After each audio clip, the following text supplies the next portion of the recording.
Selamat datang di Novel Story, channel yang menceritakan novel berjudul Aku Bukan Menantu Sampah. Jangan lupa subscribe dan like. Sekian dari Mimin, silahkan menikmati ceritanya ya.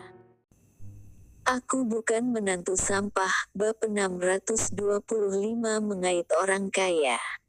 Andrew bahkan lebih panik. Pihak lawan biasanya tidak memandang keluarganya, tetapi sekarang dia memberikan batu giok dan obat-obatan lama. Harganya puluhan miliar untuk diberikan. Bagaimana dia bisa menerimanya? Fanny, jangan. Aku tidak bisa menerima hadiah seperti itu. Percakapan Fanny Liu berubah, dia tiba-tiba menangis dengan sedih. Kakak sepupu Andrew, ada sesuatu yang ingin aku minta bantuan pada menantu laki-lakimu. Aku mohon. Jika tidak, keluarga Si kami tidak akan tertolong lagi. Ketika dia menangis, Andrew semakin panik. Saat ini, Jenny keluar dari kamar mandi sambil menyeka rambutnya. Melihat Andrew panik di sana, dia langsung bertanya, siapa yang menelepon? Andrew sangat bingung dengan tangisan Fanny Liu sehingga dia buru-buru menceritakan masalah itu lagi. Jenny terpana setelah mendengar ini. Fanny Liu biasanya merendahkan mereka, tapi sekarang dia meminta bantuan menantunya dan ingin memberikan hadiah yang mahal.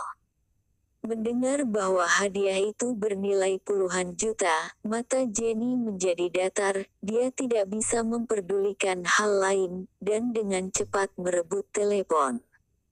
Fanny Liu menangis dan berkata, Kak Jenny, keluarga Si kami dalam masalah, tolong biarkan menantu laki-lakimu mengatakan sesuatu yang baik dan bantu saya. Jenny berpikir sejenak, bagaimana menantuku bisa memiliki kemampuan ini. Kak Jenny, apa kamu tidak tahu? Menantu laki-lakimu sekarang adalah tamu terhormat keluarga Aung San. Tahukah kau bahwa keluarga Aung San adalah salah satu keluarga terbesar di Myanmar, kaya dan berkuasa, setengah pasar batu giok di kota Yuga, semua giok berasal dari mereka. Petik 2. Masih ada hal seperti ini.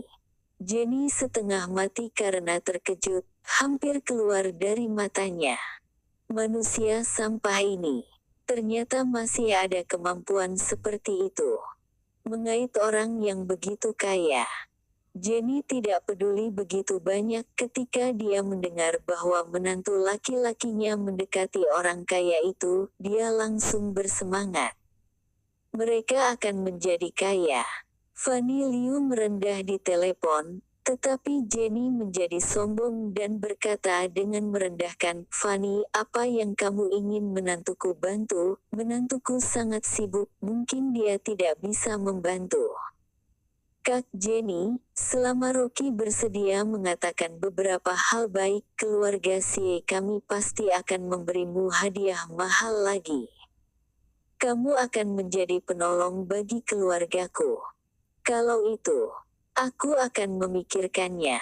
Jenny melebarkan suaranya dan mengambil sikapnya. Mendengarkan telepon, Fanny Liu bergumam padanya, Jenny merasa sangat bahagia. Dia biasanya menyenangkan Fanny Liu dan bergegas memberikan hadiah. Sekarang status kedua keluarga berubah, dia juga harus berdiri di depan Fanny Liu. Fanny Liu mencoba yang terbaik untuk menyenangkan Jenny selama setengah jam, dan Jenny juga cukup menikmati sanjungannya. Kemudian dia berkata di udara, kamu ingin menantuku membantu. Ini tidak bisa dilakukan dengan begitu saja. Itu pasti. Selama menantu laki-lakimu bersedia membantu, aku akan memberimu giok rupang hijau Laokeng lagi, yang dijual seharga 30 miliar di lelang luar negeri tahun lalu. Fanny Liu berkata dengan cepat. Dia masih di ruang interogasi, dan menelepon sambil diawasi. Jika bukan karena dia memelas mengatakan kalau dia adalah kerabat Rocky. Jika tidak, dia bahkan tidak akan bisa menyentuh sisi telepon. Keluarga Xie telah disita habis-habisan, dan semua hadiah dermawan ini diperoleh dengan memohon dan meminjam dari kerabat. Apakah putra dan suaminya dapat hidup, itu semua tergantung pada kata-kata Rocky. Giok Rupang ini sangat berharga. Mata Jenny menjadi merah karena kegirangan, dan segera mengangguk tanpa ragu-ragu. Baiklah, kirim giok rupangnya ke sini, maka aku akan menyuruh sampah itu.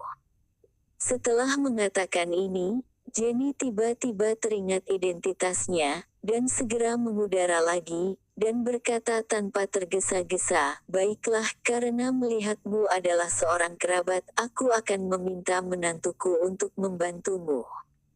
Terima kasih, Kak Jenny. Fanny Liu juga sangat bersemangat. Suami dan putranya telah dijatuhi hukuman mati. Selama Jenny mau membuka mulut, mereka akan memiliki kesempatan untuk bertahan hidup. Setelah Jenny menyelesaikan panggilan, kesombongannya sangat terpuaskan, dan dia sangat bahagia karena bisa mendapatkan puluhan miliar hadiah yang mahal. Dewi di sebelahnya ingin menghentikan, tetapi sudah terlambat, dan dia mengeluh, Bu, apa yang kamu inginkan dari hadiah mereka? Keluarga Xie meremehkan Rocky, aku tidak ingin berinteraksi dengan mereka. Apa yang kamu tahu? Jenny berkata penuh kemenangan, sekarang Rocky adalah tamu dari keluarga Aung San. Aku tidak menyangka sampah ini memiliki kemampuan ini juga. Dia Fanny Liu adalah omong kosong, tetap saja masih harus merendah di depanku. Apa, Rocky menjadi tamu dari keluarga Aung San? Andrew langsung tertegun. Dewi juga terkejut dan cemas. Dia telah memberitahu Rocky sejak lama bahwa keluarga Aung San sangat berbahaya, harus menjauh. Bu, ini tidak boleh. Aku akan menelepon Rocky dan memintanya untuk segera kembali. Telepon apa? Jenny meraih telepon dan berteriak secara terbuka, sampah ini akhirnya berhasil sedikit.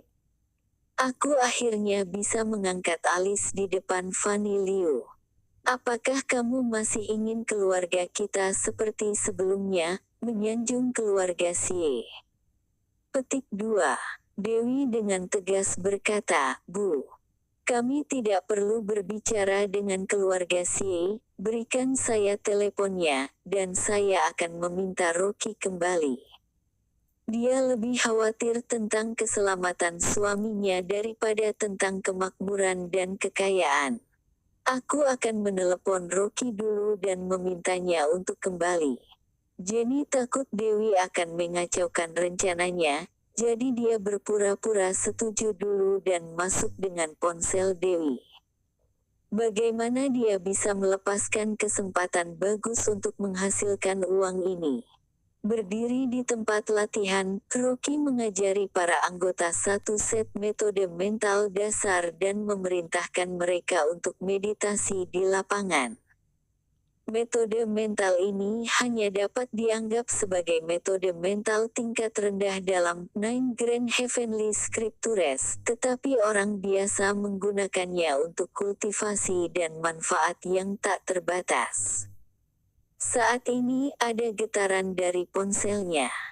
Melihat itu adalah panggilan dari istrinya, Rocky sedang dalam mood yang baik dan langsung menjawab panggilan tersebut. Istriku. Dia baru saja menyapa, dan suara gembira Jenny tiba-tiba keluar dari telepon. Menantuku, apakah kamu baik-baik saja di sana? Apakah susah? Apakah kamu lelah? Jangan sampai kelelahan. Mendengar Jenny sengaja menghiburnya di telepon, Rocky merinding di sekujur tubuhnya.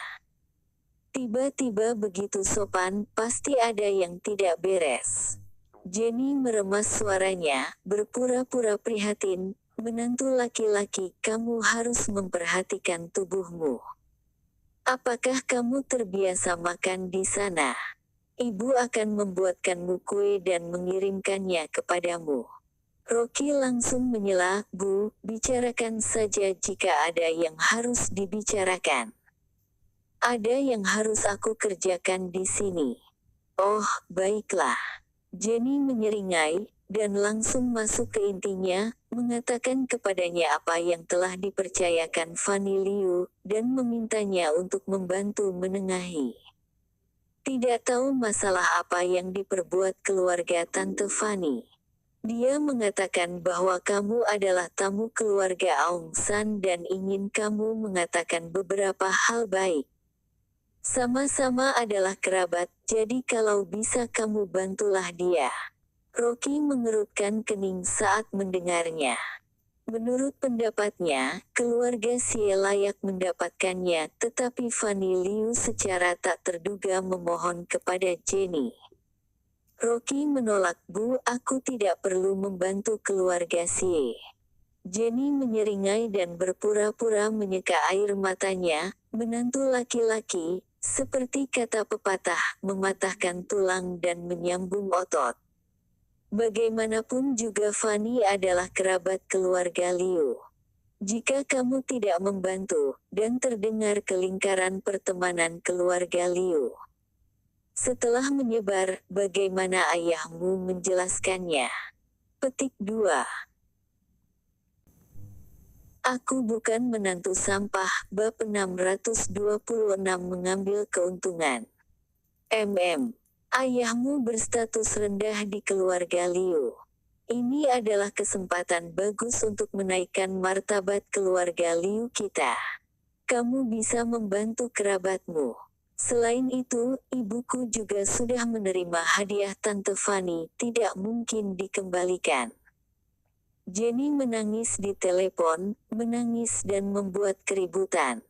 Rocky sangat pusing mendengar tangisannya.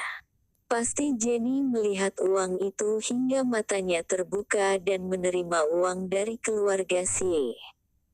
Mungkin lebih sulit bagi Jenny untuk mengeluarkan uang daripada membunuhnya. Kepala Rocky sakit karena tangisan Jenny sehingga dia hanya bisa mengerutkan dahi dan berkata, Bu, biarkan aku memikirkannya. Setelah itu, dia tidak peduli jika Jenny menangis, dia menutup telepon dan mengusap pelipisnya karena sakit kepala. Meskipun keluarga Liu telah bangkrut, Nyonya besar Liu Kristi kembali ke keluarga orang tuanya untuk pulih dari penyakitnya, dan keberadaan keluarga Ando juga tidak diketahui. Namun, masih banyak kerabat dalam keluarga Liu yang tersebar di seluruh negeri.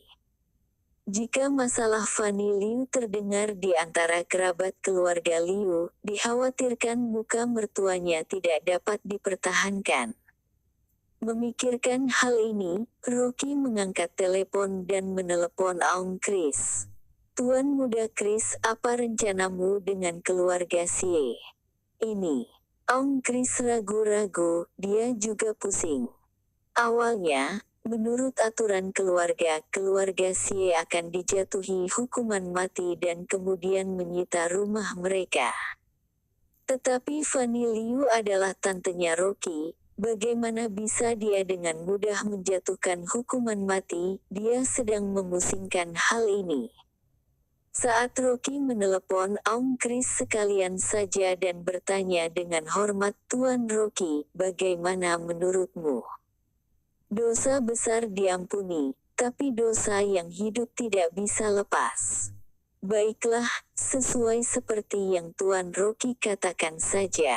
Aung Kris menghela nafas lega dan mengangguk dengan cepat. Setelah Rocky selesai berbicara, dia menutup telepon dan terus berpatroli pada orang-orang yang bermeditasi di tempat latihan.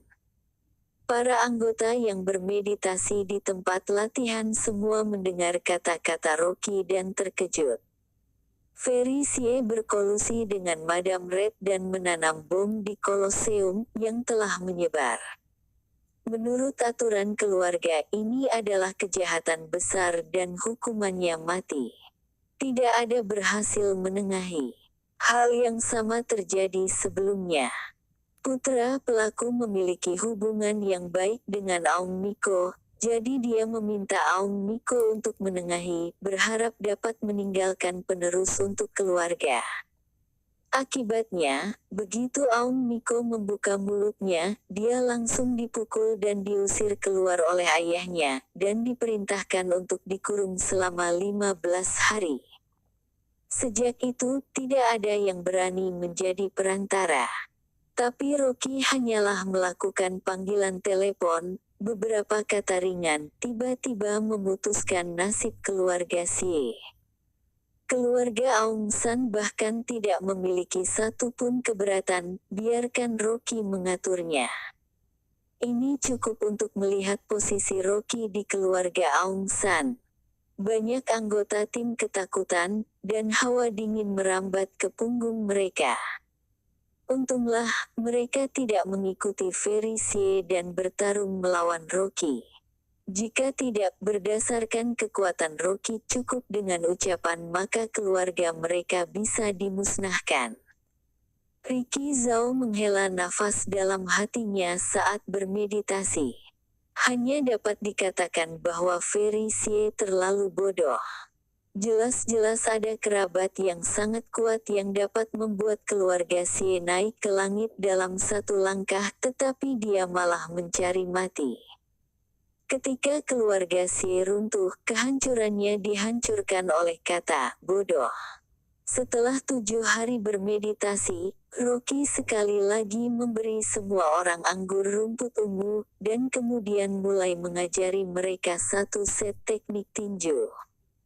Metode mental adalah meningkatkan potensi tubuh manusia, meningkatkan panca indera, dan ketangkasan. Sedangkan untuk mengajar seni bela diri, Rocky memerintahkan Shiro Yan untuk berlatih, dan dia mundur ke pegunungan untuk berlatih pengobatan herbal bersama dengan Maggie dan Bernard. Maggie bertanya, "Kakak Rocky, apakah kamu akan kembali ke kota Gopo dalam beberapa hari ini?" "Ya, kapan kalian berencana untuk kembali?" Rocky tersenyum. "Kamu sudah pergi, buat apa aku tinggal di sini?" Ketika Maggie sedang berbicara, tiba-tiba mengangkat sikunya dan menjatuhkan tabung reaksi di atas meja, dia berseru dan dengan cepat meraihnya. Pada saat ini, Rocky dengan cepat mengulurkan tangan dan memegang botol tabung reaksi dengan kuat. Tanpa diduga, gerakan Maggie lebih cepat, jadi dia langsung memegang tangan Maggie. Waktu langsung membeku. Maggie tiba-tiba tersipu dan matanya berkedip, tetapi dia tidak mendorong Rocky. Rocky juga tertegun sejenak, tangan kecil di telapak tangannya lembut dan licin, seperti sepotong nefrite. Sentuhannya sangat bagus hingga dia tidak bisa menahan untuk menelan tenggorokannya, dan gerakannya juga melambat. Sentuhan ini juga mengingatkannya pada tubuh halus istrinya. Perasaan licin, lembut itu. Gluk, Rocky menelan ludah, berpikir bahwa setelah kembali ke kota Gopo dalam beberapa hari, dia harus memperbaiki istrinya di tempat dan bertarung selama 300 putaran. Saat Rocky memikirkannya, suara malu Maggie terdengar di telinganya. "Kesal deh, kamu mau menyentuh tanganku, sampai kapan?" Rocky tiba-tiba sadar kembali, hanya untuk menyadari bahwa dia masih memegang tangan kecilnya, dan secara tak terduga membelai itu bolak-balik tanpa sadar. Dia tiba-tiba merasa malu dan dengan cepat menarik tangannya. "Ah, aku tidak fokus." Wajah cantik Maggie semerah lobster rebus dan bahkan akar telinganya pun merah. Dia benar-benar memegang tangan kecilnya sekarang dan menyentuhnya selama 2 menit. Tepat ketika Rocky hendak meminta maaf, pinggang dan matanya mati rasa, dan dia menarik napas. "Apa yang sedang kamu lakukan?" Maggie mengulurkan tangannya, meremas pinggangnya, cemberut dan berkata, "Kamu bilang apa yang sedang aku lakukan?" Baru saja kamu mengambil keuntungan dariku, tentu saja aku ingin mengambilnya kembali. Dengan itu, dia mengulurkan tangan dan menyentuh pinggang Rocky. Rocky terdiam beberapa saat dan dengan cepat menghindar dengan senyum masam. Sepertinya gadis ini masih belum mengerti, jika seorang pria menyentuh seorang wanita itu disebut mengambil keuntungan. Ketika seorang wanita menyentuh seorang pria, tetap pria itulah yang diuntungkan.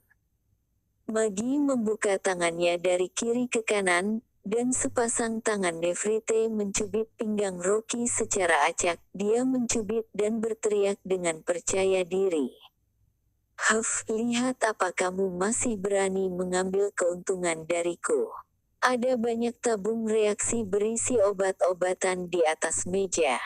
Rocky berdiri diam, takut tabung reaksi jatuh, dan berkata, lupakan saja, kamu bisa menyentuhnya jika mau. Lagian dia juga tidak rugi. Maggie tidak menyangka bahwa dia tidak akan bersembunyi, dia buru-buru menarik tangannya, dan tiba-tiba menyentuh tubuh Rocky. Di dalam kaos ototnya sekuat baja, dengan garis otot yang samar.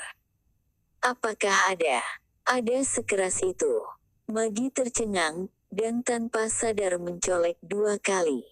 Tiba-tiba, seolah-olah dibakar oleh besi solder, dia menarik tangannya dan tersipu di pangkal lehernya. Apakah dia sedang tidak waras? Menyentuh tubuh Rocky dan mencolek ototnya. Rocky tersenyum pahit, kalau aku tidak keras, apakah aku harus lembek? Kamu sudah tidak emosi lagi kan, atau aku melepas kaos agar kamu dapat mempelajarinya lagi? Wajah Maggie memerah dan dia menginjak karena malu. Rocky, kamu bajingan, mempermainkan aku. Aku pergi mengadu kepada kakek. Setelah berbicara, dia berbalik dan pergi. Rocky tercengang di tempat. Kenapa dia marah lagi? Apa ada yang salah dengan perkataannya? Dia tidak bisa tidak menyentuh lengannya, otot-ototnya sekuat tikus dan sekeras batu. Apa yang salah dengan ucapannya? Jelas-jelas Maggie yang menyentuhnya, bukankah begitu? Terima kasih telah menonton, jangan lupa like, komen dan subscribe ya teman-teman agar saya semangat melanjutkan novel ini. Jika ada yang kurang baik silahkan komen di bawah agar saya memperbaikinya. Sekian dan terima kasih ya.